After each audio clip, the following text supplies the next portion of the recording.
أعوذ بالله من الشيطان الرجيم.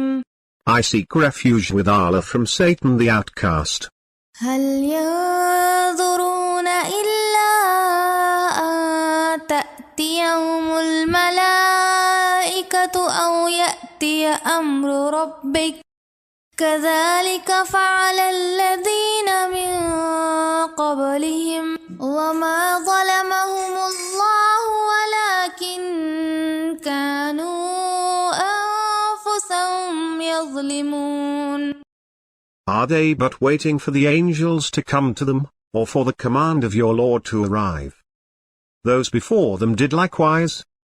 Allah did not wrong them, but they used to wrong their own souls. فأصابهم سيئات ما عملوا وحاق بهم ما كانوا به يستهزئون. So the evils of their deeds assailed them, and what they used to ridicule engulfed them.